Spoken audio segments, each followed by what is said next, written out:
Sophocles is one of the big three Greek poets you may have heard of before: Sophocles, Euripides, and Aeschylus. Sophocles is said to have written as many as 123 dramas prior to his death around 406 BC. Remember, we're counting up or backwards from this point. Only 7 have survived the 2,500 years of human history between now, and only 2 of those can be dated with any amount of certainty. So, Christy, before we get into Sophocles and Oedipus, what do we need to know about Greek theater in general to be able to really understand it? Well, that's actually a very multifaceted question with a long answer, but I want us to take it in chunks. To begin with, something to keep in mind is that the purpose of Greek theater was really different than what we think of theater today. For the citizens of Athens in the 5th century BC, theater was a religious as well as a civic or like a community occasion. There were really 2 times a year that they even had them, and both of these were at religious festivals, and both were associated with a god, the god Dionysus, who happens to be the god of wine and crops. When I try to explain it, how this would work kind of to my kids in Memphis, I try to make the comparison with Christian churches, because in Memphis, Christianity has a very strong cultural or civic tradition as well as a religious one too. So in Memphis, we have many churches, and some of these churches we call mega churches. That means they're really, really big.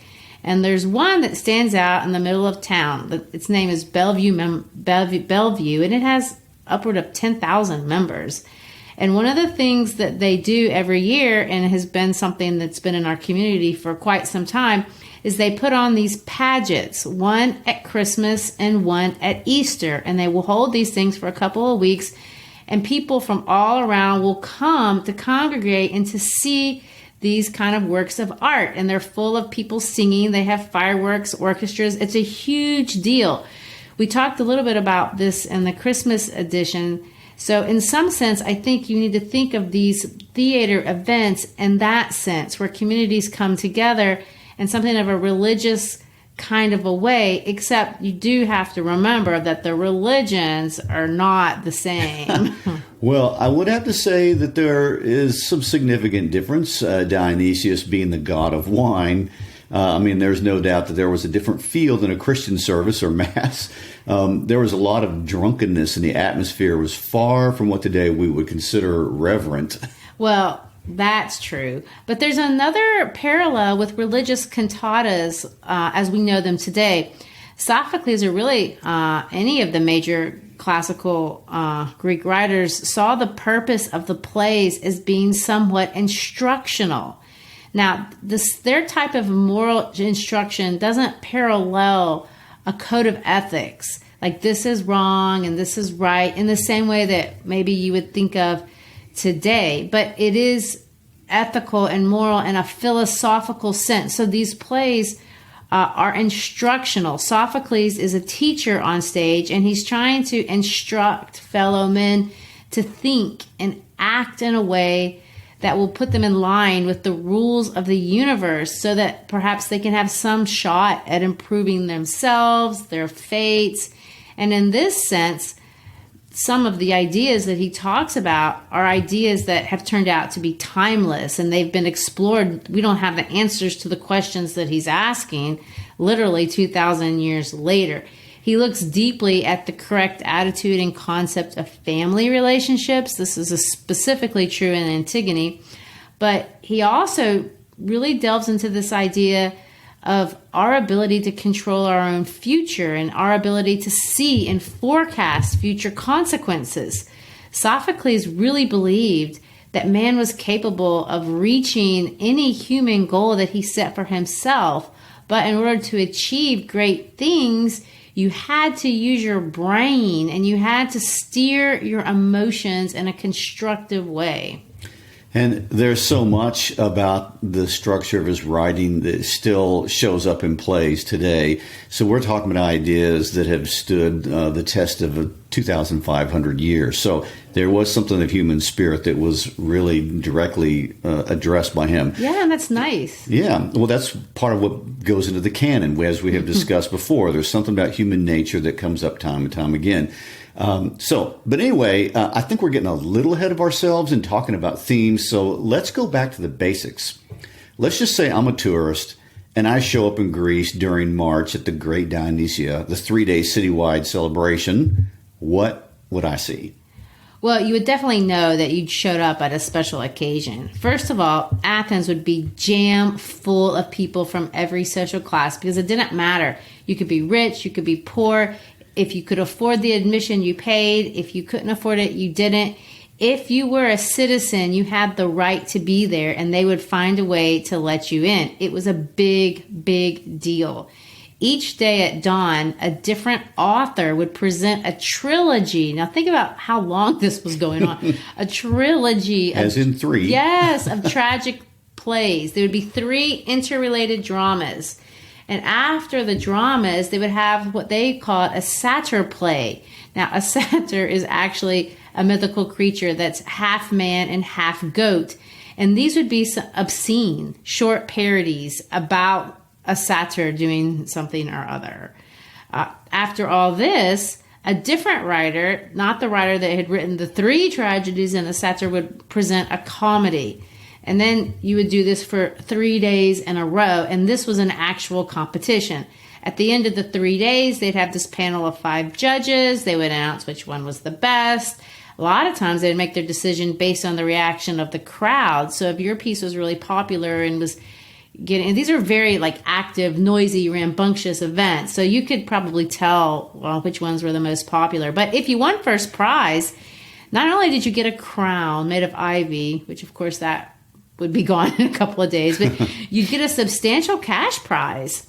I will say that there has been a bit of source of irony that Sophocles, who did win this tournament 24 times, did not win with Oedipus, the play that is the most famous one. Yeah. Aeschylus had just died, and so they gave it to him that year with some popular thing. The festival to Dionysus has actually had over 500 years of practicing history before the golden age of the big 3, Sophocles, Euripides, and Aeschylus. If you think about that, that's a long tradition. It was originally about the singing and dancing and celebrating the legend of Dionysus. But aside from singing and dancing and celebrating the legends of Dionysus, there's a lot we don't know about these festivals. We do know that by the 5th century, the plays were an extremely important component of the festivals and were funded by the state and were competitions. We also know that many Greek towns had these amphitheaters.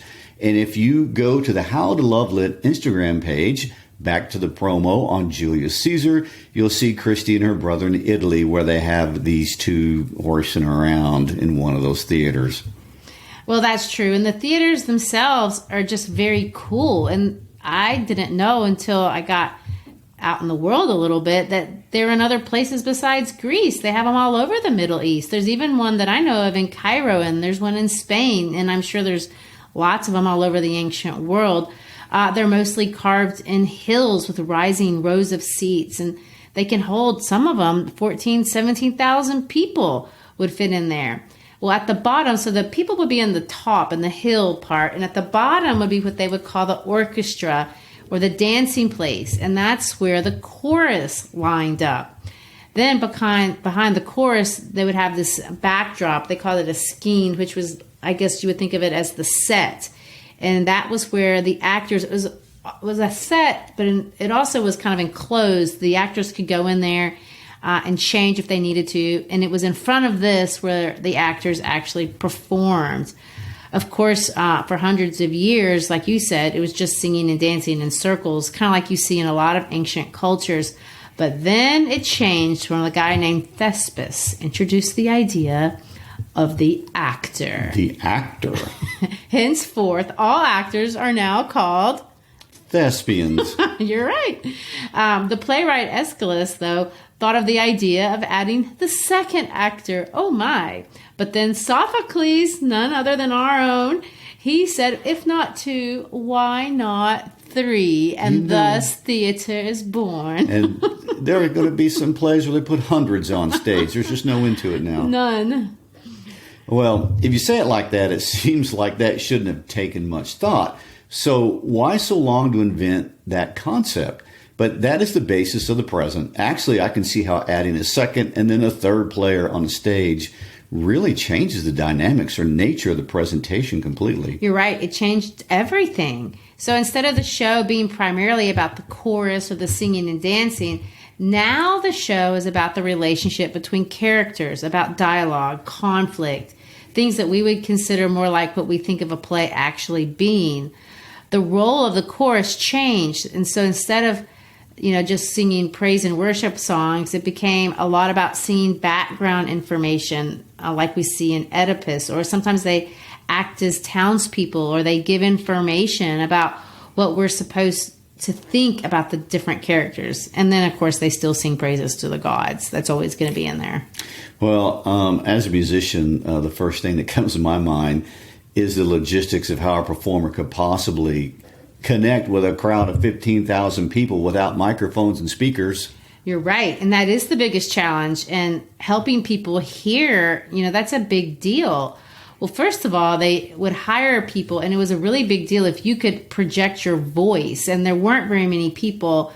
I don't even know what that would take. But I guess there were people that could actually project their voice out to those kinds of crowds.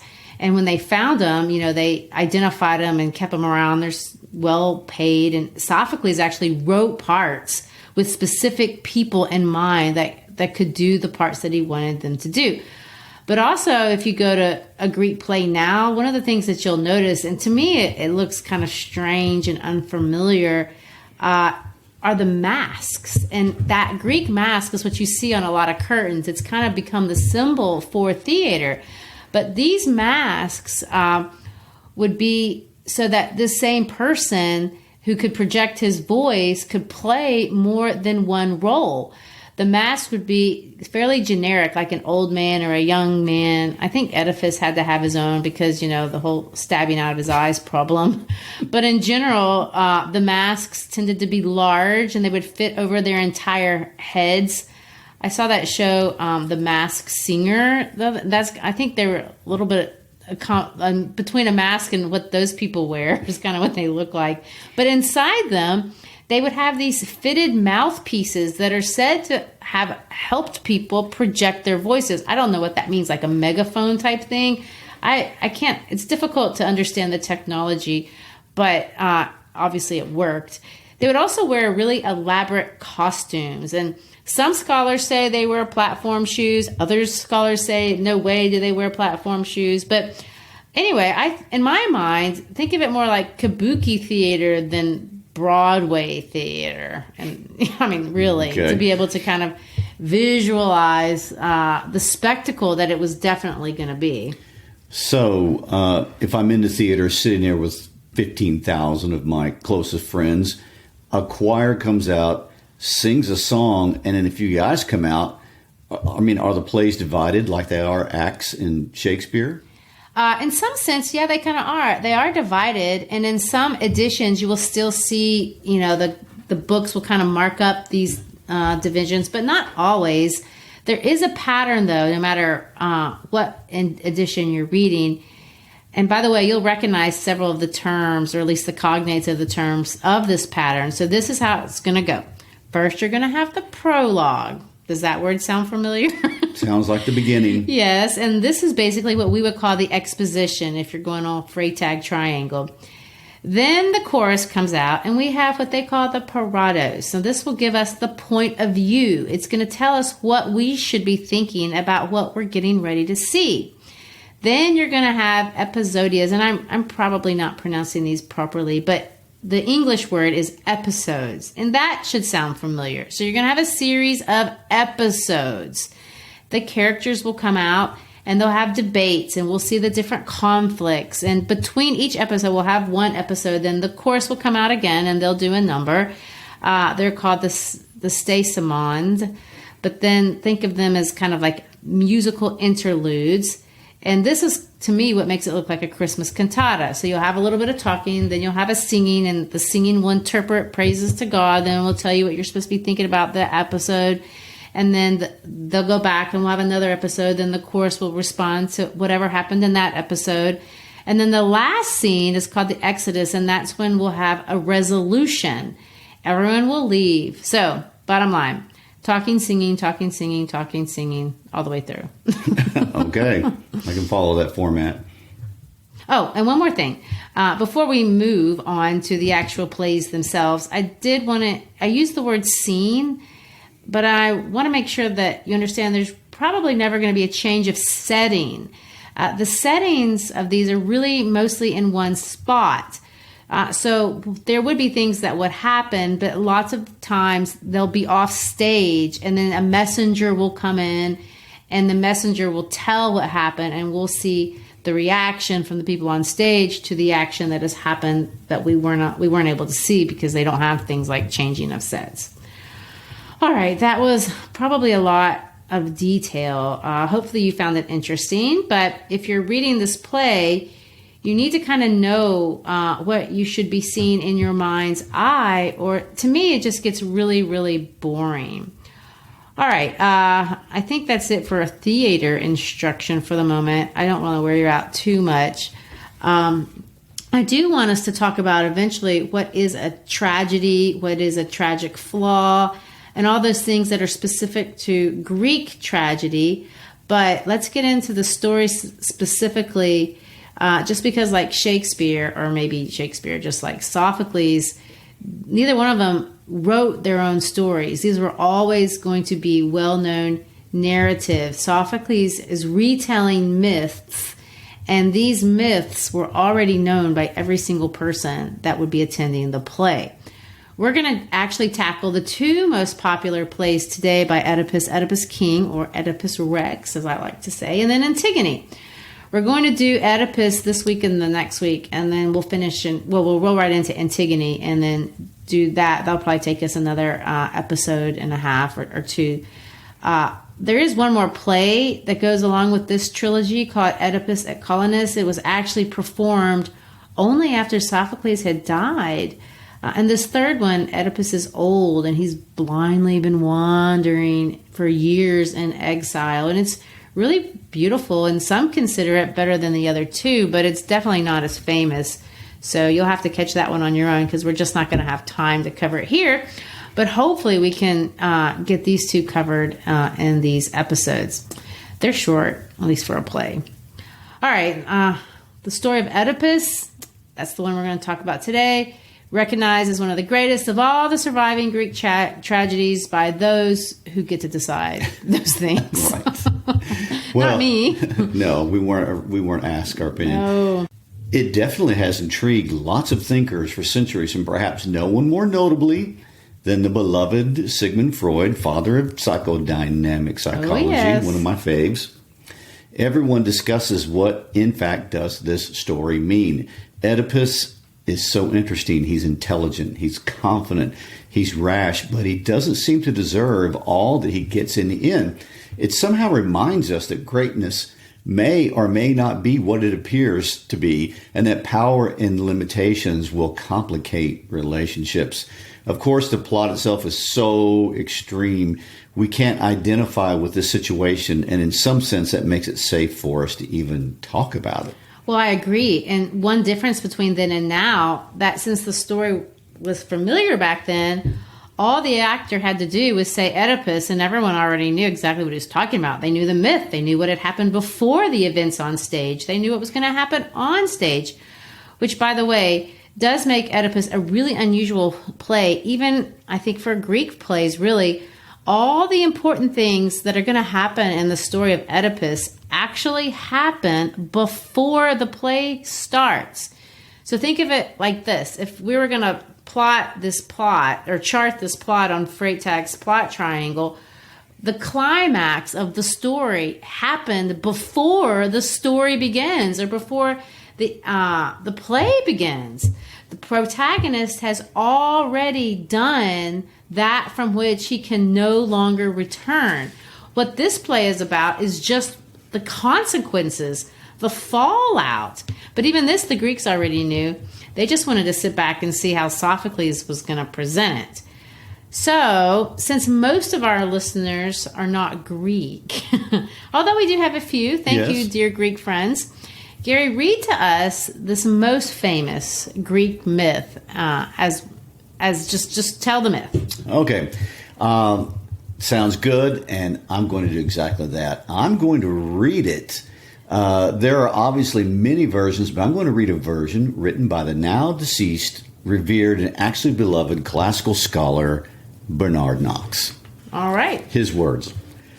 The story is old, strange, and terrible. Laius and Jocasta, the childless king and queen of Thebes, were told by the god Apollo that their son would kill his father and marry his mother. A son was born to them, and they tried to make sure that the prophecy would not come true. Laius drove a metal pin through the infant's ankles and gave it to a shepherd, with instructions to leave it to die of exposure on a nearby mountain, Cithaeron. The shepherd took the child up to the mountain, but pitied it and gave it to a fellow shepherd he met there, who came from Corinth on the other side of the mountain range. This shepherd took the child with him and gave it to the childless king and queen of Corinth, Polybus and Merope. They brought the child up as their own son and named him Oedipus, which in its Greek form, Oedipus means swollen foot. His feet had been injured by the metal pin. So Oedipus grew up in Corinth as the king's son with no idea of his real parentage, and Laius and Jocasta believed that their child was dead and the prophecy of Apollo was false. After Oedipus became a young man, he was told by a man who had drunk too much at a banquet that he was not the real son of Polybus. He was reassured by Polybus and Merope, but a lingering doubt remained and rumors were spreading abroad. He went on in his own initiative to Delphi in the north of Greece to the oracle of Apollo to ask the god who his parents were. All he was told was that he would kill his father and marry his mother. He resolved never to return to Corinth to Polybus and Merope and started out to make a new life for himself elsewhere. He came to a place where three main roads met, and in the narrow place was ordered off the road and then attacked by the driver of a chariot in which an old man was riding. A fight started, and Oedipus, in self-defense, killed the old man and his attendants, all except one who escaped and took the news to Thebes. The old man in the chariot was Laius, king of Thebes, and so the first half of the prophecy of Apollo was fulfilled. Oedipus, though he did not know it, had killed his father.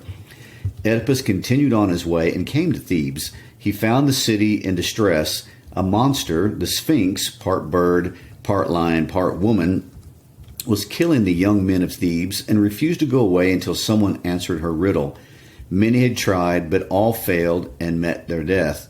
The Thebans offered a great reward to anyone who could answer the riddle of the Sphinx, the throne of Thebes, in the hand of Jocasta, the widowed queen, in marriage. Oedipus volunteered to answer the riddle. There is a creature, 2-footed, and also 4-footed and 3-footed. It has one voice. When it goes out on most feet, then it goes most slowly. Oedipus answered the riddle correctly. The answer is man, who goes on all fours as a child, and on 2 feet as an adult, and on 3 as an old man, since he has a stick to help him along. Oedipus married Jocasta, his mother, and became king of Thebes. The prophecy was fulfilled, but he did not realize it. For many years he ruled Thebes well, an admired and just king. He had 2 daughters and 2 sons, and then a plague broke out in Thebes. The people of the city died, the cattle died, the crops rotted. The Thebans thronged the temples, and a delegation of priests went to the palace to beg Oedipus to save them. These are the priests who came on stage at the beginning of the play. And as they enter, the stage door opens, and a masked actor comes out and addresses them. The play has begun.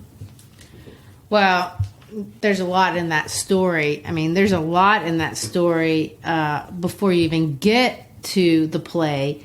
But you can see from the Greek point of view that since you know what's happening, what has happened, that this play is going to be a lot about irony. Now remember, irony means it's the opposite. Dramatic irony means that we know what's going on and the characters in the play don't. So we know before the play starts that Oedipus is Jocasta's son, but Jocasta doesn't know that and Oedipus doesn't know that. And so we know all this is in the background, and these guys, have no understanding of that. So that creates a lot of verbal irony. And in some sense, this is going to put us in the position of a god throughout the entire play. We can see their lives, we can see their struggles, we can see their decisions from an omniscient perspective. And it's in a strange sense that we can identify and kind of respect how the characters are just blindly screwing up their lives. And that's exactly how we are supposed to be thinking about it. Sophocles is going to go to quite an effort to, let me say it this way. He's going to deliberately refrain from suggesting that Oedipus is just this poor sap who's been cursed by Apollo for no reason. He's not a bad guy, but he's also not perfect. He's courageous, he's strong, he's a leader. These are all things that we want to be to some degree. But for this reason, perhaps we can identify him, even though we're definitely not going to identify with these events. These events are super extreme. At the same time, because what he does is so out of bounds, we're detached. None of us, well, I'm not asking Freud this question, but none of us How about most of would us? consider killing our fathers and marrying our mothers. So we can feel better than Oedipus in some sense because we would never do that. But like the Greek gods, like maybe even the god Apollo, we already know everything that's going to happen to Oedipus, everything that he's going to do, the consequences for these actions. And so everything that comes out of his mouth is going to appear somewhat ironic. This is what I mean by this. Oedipus is going to say this: I will fight on behalf of Laius as if he were my own father. And we, of course, when this comes out of his mouth, we're going to think, he is your father. Yeah, he just doesn't know it. And there's other places in the play that I'm cursing the murderer of Laius. And you're going to say, don't do that. You're cursing yourself. So this is the kind of stuff that drips from basically every single line of both Oedipus and Antigone, but I think Oedipus a little bit more. What it comes down to in a metaphorical or a thematic sense, which we will talk about much more next week, is this idea that in some sense, Oedipus really is a victim. He didn't deserve this, but yet in some sense, Jocasta is a victim, and in some sense, they're not. They're really not innocent. They're not entirely 100% blameless. There are things that they could have done. And as the play unfolds, we'll see that in some sense, it embodies all of life. There are things that are out of control, that are out of our control. There's some things that we could have done, should have done. Life really is this strange combination of fate and fortune, as the Greeks like to think of it. Before we get into the play, and we don't have time to start it today, and we're not planning on starting it today, but a couple things I do want to point out. One, before we get one step further, because it's just fun to know, the Sphinx. Everyone's seen the Sphinx, part bird, part lion, and part woman. But the Sphinx is most famous for the famous riddle. And I didn't want to go any farther without reminding you of this is probably the most famous riddle anybody has ever heard. And so here's the famous riddle. There is a creature, 2-footed, also 4-footed, and also 3-footed. And the idea is if you could figure that out, you could be king, and only one person could. And of course, it's man. So just a little fun fact. That's kind of a big thing to point out. But beyond that, I really think we don't have time to get into the philosophical framework, which is what we are going to do next week. Next week, I want us to talk about what are the big questions? What are the big life questions that we need to have in our mind that he's introducing right here in the myth, right here in scene 1, before we go any farther. But we also want to talk about what is tragedy. All right, then.